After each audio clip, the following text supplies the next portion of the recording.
DCM DK Shivakumar ಟಿವಿ9ಗೆ exclusive ಸಂದರ್ಶನ ಕೊಟ್ಟಿದ್ದಾರೆ. ಸಂದರ್ಶನದಲ್ಲಿ ಮಾಜಿ ಸಿಎಂ ಎಸ್ಎಂ ಕೃಷ್ಣ ಅವರೊಂದಿಗಿನ ಒಡನಾಟದ ಬಗ್ಗೆ ಎಲ್ಲೂ ಹೇಳದ ಕೆಲವು ನೆನಪುಗಳನ್ನು ಹಂಚಿಕೊಂಡಿದ್ದಾರೆ. ಬನ್ನಿ ಏನು ಮಾತಾಡಿದ್ದನ್ನು ನೋಡೋಣ. ಪೊಲಿಟಿಕಲಿ ನಾವು ಸಾಕಷ್ಟು ವಿಚಾರಗಳನ್ನು ಮಾತಾಡಿದ್ವಿ. ಆದರೆ ಈ ಎಸ್.ಎಂ. ಕೃಷ್ಣ ಅನ್ನುವಂಥ ಸಬ್ಜೆಕ್ಟ್ಗಳನ್ನು ಬಂದಂಥ ಸಂದರ್ಭದಲ್ಲಿ ಅವರ ಅನುಭವವಷ್ಟು ವಯಸ್ಸು ನನಗಾಗಿಲ್ಲ. ಆದರೆ ಅವರ ಅನುಭವವನ್ನು ನೋಡ್ತಾ ಇದ್ದರೆ ನೀವು ಅವ್ರ ಜೊತೆಗೆ ಭಾಗಿಯಾಗಿ ಅದನ್ನು ಕೂಡ ಅನುಭವಿಸಿದವರು, ಅವರ ಸಂಪೂರ್ಣ ರಾಜಕೀಯ ಜೀವನ. ಮೊದಲಿಗೆ ನಿಮ್ಮ ಮತ್ತು ಅವರ ಸಂಬಂಧದ ಬಗ್ಗೆ ಹೇಳಿ ಸರ್. ಹೇಗೆ ಶುರುವಾಯಿತು, ಆನಂತರ ಹೇಗೆ ಬೆಳೀತು, ಆ ಕನೆಕ್ಷನ್ಸ್ ಅದ್ರ ಬಗ್ಗೆ ಹೇಳಿ. ನನ್ನ ಅವರ ಸಂಬಂಧ ಎಸ್.ಎಂ. ಕೃಷ್ಣರವರ ರಾಜಕಾರಣ, ಅವರ ಬದುಕು, is a very lucky man. ರಾಜಕೀಯದಲ್ಲೇ ಭಾಳ ಅದೃಷ್ಟವಂತರು. ಅವರು ಸೋಲು ಕಂಡಿದ್ದಾರೆ, ಗೆಲುವು ಕಂಡಿದ್ದಾರೆ. ಆ ಸಂಸ್ಕಾರದ ಶ್ರೀಮಂತಿಕೆ, ಅವರ ಪ್ರತಿಯೊಂದು ನಡೆ ನುಡಿ, ಅವರ ಬದುಕು ಎಲ್ಲದರಲ್ಲೂ ಇತ್ತು ಆ ಶ್ರೀಮಂತಿಕೆ.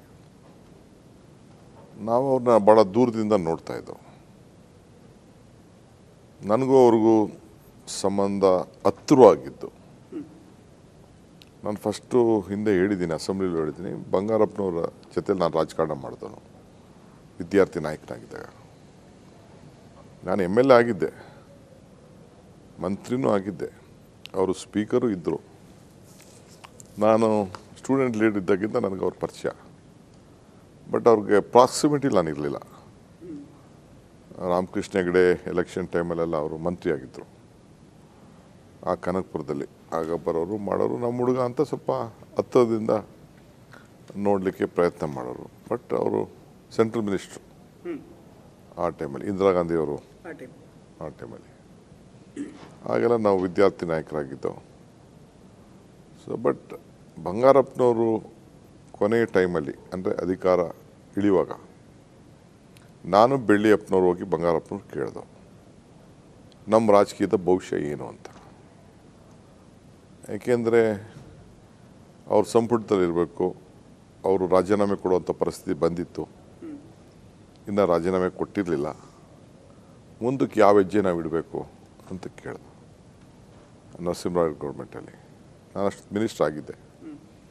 ಅವ್ರು ನಮ್ಗೆ ಹೇಳಿದ್ರು, ಇಲ್ಲ ನೀವಿಬ್ಬರು ಎಸ್.ಎಂ. ಕೃಷ್ಣವ್ರ ಜೊತೆ ಇರಿ ಅಂತ ಹೇಳಿದ್ರು ಬಂಗಾರಪ್ಪನವರು. ನನಗೆ ಬೆಳ್ಳಿಯಪ್ಪನವ್ರಿಗೆ, ನಮ್ಮ ಮಡಿಕೇರಿ ಬೆಳ್ಳಿಯಪ್ಪನವ್ರಿಗೆ. ಏನು ಕಾರಣ ಸರ್ ಅದಕ್ಕೆ? I don't know. ಬಟ್ ಅದರಲ್ಲಿ ಕೆಲವರು, ಈ ಜಾರ್ಜು, ನಜೀರು, ಇನ್ನು ಬೇರೆಯವರೆಲ್ಲ ಬಂಗಾರಪ್ಪನವ್ರ ಜೊತೆನೇ ಉಳ್ಕೊಂಡ್ರು. ಒಂದು ಸಪ್ರೇಟ್ ಪಾರ್ಟಿ ಕೂಡ ಆಯಿತು. ಬಟ್ ನಮಗೆ ಪಾರ್ಟಿಗೆ ಬನ್ನಿ ಅಂತ ಕರೀಲಿಲ್ಲ. ನಾನು ಹಿಂಗೆ ಹೋಗ್ತಾ ಇದ್ದೀನಿ, ನಾನು ಹಿಂದೆ ಬನ್ನಿ ಅಂತ ಅವ್ರು ಕರೀಲಿಲ್ಲ. ಬಟ್ ಈ ಅಡ್ವೈಸ್ಡ್ ಮೀ, ಬಟ್ ಈ ಲಿಫ್ಟೆಡ್ ಮೀ ಇನ್ ಪಾಲಿಟಿಕ್ಸ್. ನಾನು ಕೇಳದೆ ಹೋದಾಗ ನಾನು ಮಂತ್ರಿ ಮಾಡಿದವರು ಯಾರು, ಬಂಗಾರಪ್ಪನವರು. ಬಟ್ ಯಾವುದೋ ವಿಚಾರದಲ್ಲಿ ಹಿಂಗೆ ಏನೋ ಹೇಳಿದ್ದೆ, ನಾನು ಚೀಫ್ ಮಿನಿಸ್ಟರ್ ಆದರೆ ಅವ್ರು CM ಆಗೋದು ಅವ್ರಿಗೆ ಗೊತ್ತಿರಲಿಲ್ಲ. ಬಂಗಾರಪ್ಪನವರು ಚೀಫ್ ಮಿನಿಸ್ಟರ್ ಆಗೋದು ಬಂಗಾರಪ್ಪನವ್ರಿಗೆ ಗೊತ್ತಿರಲಿಲ್ಲ. ಅವ್ರ ಮನೆಗೆ ಹೋಗಿ ಪಿಕಪ್ ಮಾಡ್ಕೊಂಡು ಹೋಗ್ತಾ ಇದ್ದಾರೆ. ಬಸ್ ಸ್ಟ್ಯಾಂಡ್ ಪಕ್ಕ ಅವ್ರ ಮನೆ ಇತ್ತು. ಹಾಗಂತ ಹೇಳಿದ್ರು.